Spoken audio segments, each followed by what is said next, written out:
सरकार भले ही धान खरीदी केंद्रों पर बेहतर व्यवस्था और समय पर भुगतान के बड़े बड़े दावे कर रही हो, लेकिन डिंडोरी जिले की जमीनी हकीकत इन दावों की सच्चाई खुद बयां कर रही है।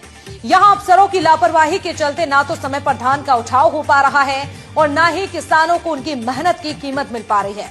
एनडीटीवी ने जब मानकपुर और पिपरिया धान खरीदी केंद्रों पर रियलिटी चेक किया तो प्रशासनिक दावों की पोल खुलकर सामने आ गई। देखिए आप खास रिपोर्ट।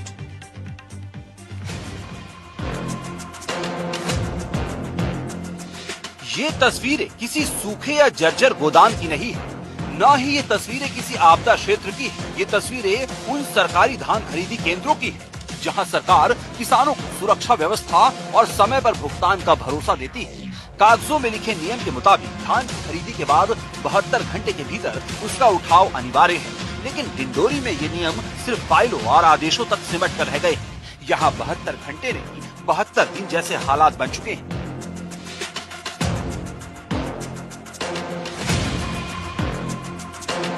खरीदी केंद्र पर हजारों नहीं दसियों हजार क्विंटल धान खुले आसमान के नीचे बिना छत, बिना तिरपाल, बिना किसी सुरक्षा के, ऊपर से धूप, बीच बीच में नमी और कभी भी आ सकती बारिश हर गुजरते दिन के साथ खरीदी केंद्रों पर हजारों नहीं दसियों हजार क्विंटल धान खुले में पड़े हैं, बिना छत, बिना तिरपाल, बिना किसी सुरक्षा के। खुले आसमान के नीचे ये धान पड़े हुए हैं, जिसकी वजह से धान में नमी आ रही है। बारिश और हर गुजरते दिन के साथ धान खराब होने का खतरा भी बढ़ता जा रहा है और उसी के साथ डूबता जा रहा है किसानों का भरोसा।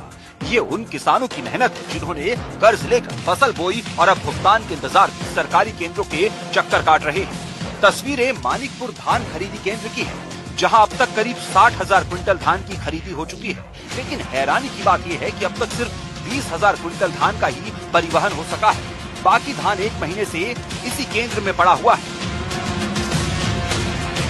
डिंडोरी जिले में नागरिक आपूर्ति निगम विभाग के अधिकारियों की लापरवाही के चलते धान खरीदी केंद्र में हजारों क्विंटल धान खुले आसमान के नीचे रखा हुआ है। इस वक्त हम मौजूद हैं समनापुर इलाके के मानिकपुर धान खरीदी केंद्र में और आप मेरे पीछे तस्वीरों में देख सकते हैं कि यहाँ खुले आसमान के नीचे हजारों क्विंटल धान कई दिनों से रखा हुआ है। नियमों के मुताबिक इस धान का जो परिवहन है वो 72 घंटे के भीतर कर लिया जाना चाहिए था, लेकिन ये धान करीब 1 महीने से ऐसे ही खुले आसमान के नीचे रखा हुआ है, जिसके कारण ये जो बोरियों में धान का वजन है, एक बोरी में कम से कम 1 से लेकर 2 किलो धान जो है सूखने के कारण वजन में भी कमी देखने को मिल रही है। आप तस्वीरों में देख सकते हैं यहाँ पर करीब 20,000 क्विंटल धान कई दिनों से रखा हुआ है और जो नागरिक आपूर्ति निगम विभाग के अधिकारी हैं वो जो है परिवहन समय पे कहीं ना कहीं नहीं कर पा रहे हैं, जिसका खामियाजा यहाँ की समिति है उनको भुगतना पड़ रहा है। इस खरीदी केंद्र में धान की तौल तो लगातार हो रही है, लेकिन पूरी व्यवस्था बुरी तरह चरमरा चुकी है। कारण साफ है, परिवहन में भारी लापरवाही। धान खरीदा जा रहा है लेकिन उठाया नहीं जा रहा, और जब पुराना धान पड़ा रहता है तो नए किसानों की खरीदी भी वहीं अटक जाती है। यानी एक चोट पूरी प्रक्रिया को जाम कर रही है। इसका सीधा असर किसानों की जेब पर पड़ रहा है, उनकी रोजमर्रा की जिंदगी और उनके भविष्य पर इसका असर पड़ रहा है। किसान साफ कह रहा है कि धान दे दिया है लेकिन पैसा अब तक नहीं मिला। खेती पहले ही कर्ज पर चलती है, बीज, खाद, दवा, डीजल सब उधार, और जब फसल बेचने के बाद भी भुगतान अटक जाता है तो पूरा परिवार कर्ज के बोझ तले दब जाता है। और परिधान लगभग 12,000 कुंटल हो गई है। 20,000 के समथिंग अभी मैदान में ही पड़ा है। स्टैग भी लगे हैं हमारे, पूरी सिलाई भी है। इसके बाद वाहन न मिलने के कारण परिधान नहीं हो पा रहा है और हमारे पास जगह के भी अभाव है, जिससे किसानों से हम खरीदी सही शॉर्ट पे नहीं कर पा रहे हैं।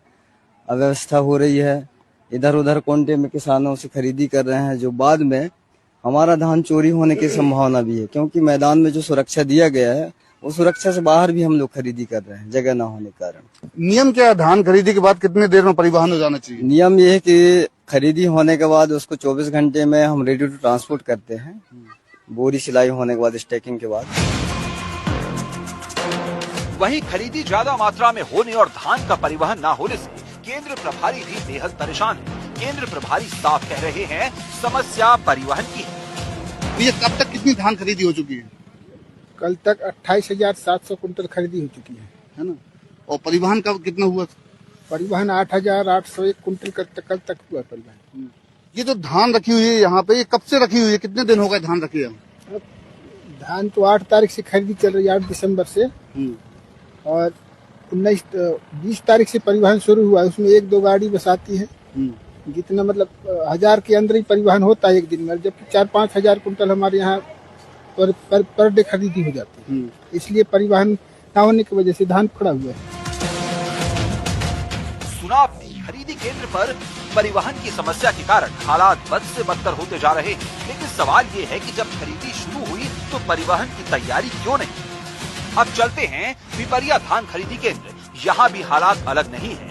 यहाँ भी धान खुले आसमान के नीचे है और किसान भुगतान के इंतजार में है। धान दिसंबर महीने में 8-9 तारीख से तो खरीदी चालू हुई है और 15-16 तारीख के बीच में हमने धान बेचा है। हमारे परिवार के सदस्यों ने भी बेचा है और कुछ ही किसानों का जो 15 तारीख के पहले हैं उन किसानों का धान का पैसा आया है। बाकी अभी तक किसानों का पैसा नहीं आया है। वो भी रोज बैंक का चक्कर काट रहे हैं, समिति के चक्कर काट रहे हैं। समिति वाले बोल रहे हैं कि परिवहन नहीं होने के कारण आपके खाता में लेट से भुगतान होगा।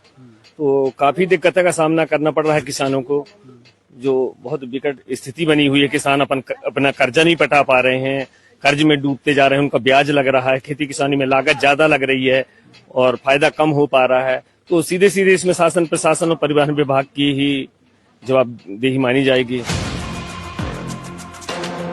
2 केंद्र, हजारों क्विंटल धान और एक जैसी बदहाली। सरकार कहती है व्यवस्था बेहतर है, किसान सुरक्षित है, लेकिन ये तस्वीरें पूछ रही है, अगर यही बेहतर व्यवस्था है तो बदहाली किसे कहते हैं?